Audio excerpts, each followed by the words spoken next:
Hello प्यारे बच्चों, नमस्कार, प्रणाम। तो कैसे हैं आप सब? तो आशा करते हैं कि आप सब ठीक ही होंगे, अच्छे से पढ़ाई कर रहे होंगे। तो प्यारे बच्चों, आज हम आप सभी को बताएंगे कि बहुपद का शून्य कैसे निकालते हैं। तो चलिए बिना देर के हुए शुरू करते हैं। तो देखिए, इसमें हमने दो प्रश्न लिया है और इन्हीं दोनों प्रश्न को हल करेंगे। इसी के माध्यम से बहुपद का शून्य निकालना समझाएंगे। ठीक है, तो चलिए शुरू करते हैं। पहला सवाल है, इसमें लिखा है पी ऑफ वाई बराबर 2i धन 1। देखिए, जो पी ऑफ वाई का इसका मतलब होता क्या है? इसका मतलब ये होता है कि जो बहुपद दिया गया है वो y के रूप का है। ठीक है, y के पदों में है।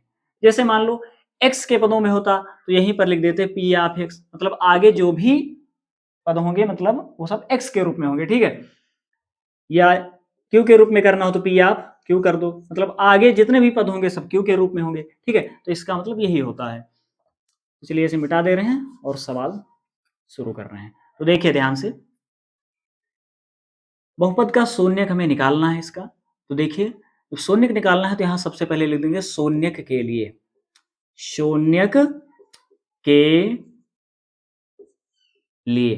ठीक है, तो शून्य के लिए क्या करेंगे, इसको हम शून्य के बराबर कर देंगे। और एक बात और जान लीजिए, यहां पर जो दिया गया है मतलब ये जो y है, चाहे y हो, चाहे x हो, चाहे p हो, चाहे जो भी हो, अगर उसकी घात 1 है तो बहुपद का केवल एक शून्यक निकलेगा। अगर घात 2 है तो बहुपद का 2 शून्यक निकलेगा। ठीक है, इस तरह से। तो देखिए ध्यान से, इसकी घात क्या है, 1 है ना, तो इसका शून्य केवल 1 ही निकलेगा। तो देखिए, शून्य के लिए क्या करते हैं, पी ऑफ y को 0 के बराबर कर देते हैं। ठीक है, तो चलो पी ऑफ वाई को 0 के बराबर कर दो। ठीक है, पी ऑफ वाई का मान कितना है, पी ऑफ वाई का मान है 2i धन 1। इसे ऐसे ही लिख लो। ठीक है, बराबर 0। अब देखिए, 1 का पक्षांतर कर देंगे, धन 1 है, उधर जाएगा तो ऋण 1 हो जाएगा, क्योंकि पक्षांतर करने पर चिन्ह बदल जाता है।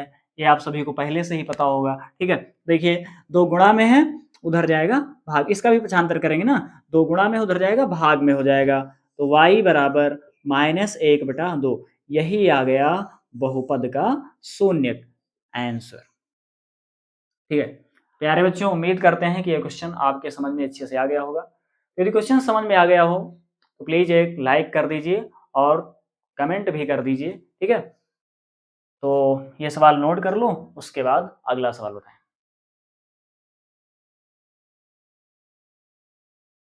चलिए इसे मिटा दे रहे हैं, फिर आप दूसरा सवाल देख लीजिए।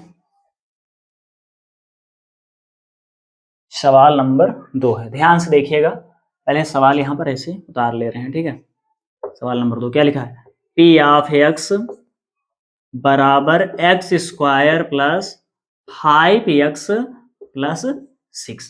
ठीक है, तो देखिएगा, एक काम करिए यहां पर, हाँ यहां लिख देंगे शून्यक के लिए, शून्यक के लिए। ध्यान से देखिएगा, अब देखो इसमें पी ऑफ एक्स है, मतलब जो बहुपद है वो x के स्वरूप का है। ठीक है, तो यहां पर देखना ध्यान से, x की घात कितना है, 2 है, मतलब इसके 2 शून्यक निकलेंगे। ठीक है, तो शून्य के लिए, अब शून्य के लिए है तो शून्य जो पी ऑफ एक्स है इसको शून्य के बराबर कर देंगे पहले। ठीक है, तो पी ऑफ एक्स को शून्य के बराबर कर दीजिए, पहला काम यही होगा। ठीक है, शून्य के बराबर इसको करेंगे। अब पी ऑफ एक्स का मान कितना दिया है, इसका मान दिया है x square plus 5x plus 6, तो इसके स्थान पर वो मान हमने रख दिया। ठीक है, बराबर 0। अब इसका पहला काम कर लेंगे गुणनखंड। गुणनखंड कैसे करते हैं देखिएगा ध्यान से। एक काम करो, यहाँ पर 6 लिखा है ना, और 6 को देखिए, इस एक्स स्क्वायर के बगल में कोई संख्या ना लिखी हो तो उसका गुणांक हमेशा 1 माना जाता है। तो 6 को पहले 1 से गुणा करेंगे, मतलब एक्स स्क्वायर का जो गुणांक होगा उससे पहले गुणा करेंगे। ठीक है, चरपद को, तो 6 को जब 1 से गुणा करेंगे 6 कम 6 होगा।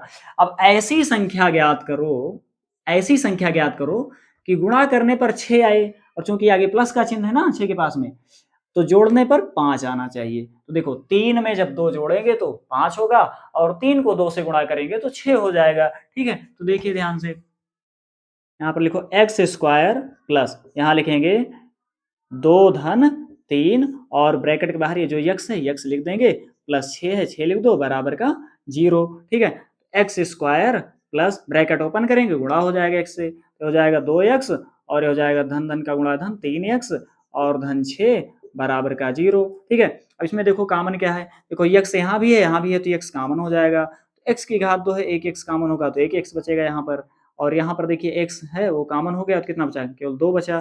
ठीक है, यहाँ देखो 3 से दोनों पद कट जा रहा है ना, तो धन 3 यहाँ पर कॉमन हो जाएगा, क्या बचेगा यहाँ 3 कॉमन हो गया, मतलब 3 निकल गया तो क्या बचा, केवल x बचा यहाँ पर, और यहाँ 3 दूनी 6, प्लस है प्लस लिख लो, और 3 दूनी 6।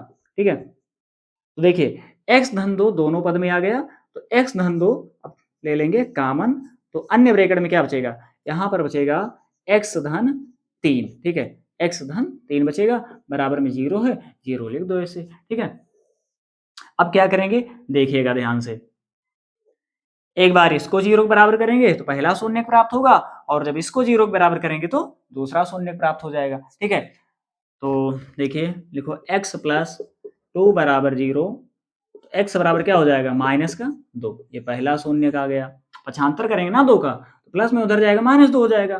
चलिए अब दूसरा शून्य निकाल लो, x प्लस 3 को 0 के बराबर करो, x प्लस 3 बराबर 0, x बराबर हो जाएगा, देखिए प्लस 3 उधर जाएगा माइनस का 3 हो जाएगा, एक शून्य ये आ गया। तो बहुपद के दोनों शून्य कौन कौन से, एक आ गया -2 और दूसरा आ गया -3। ठीक है, यही आ गया आंसर, ये दोनों शून्य ज्ञात हो गए। ठीक है, नोट कर लीजिए। तो प्यारे बच्चों, उम्मीद करते हैं कि बहुपद के शून्य ज्ञात करना आप सभी के समझ में अच्छे से आ गया होगा।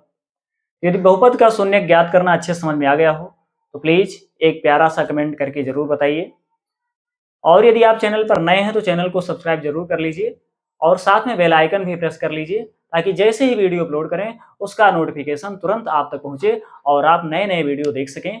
चलिए मिलते हैं किसी अन्य वीडियो में, तब तक के लिए जय हिंद, वंदे मातरम।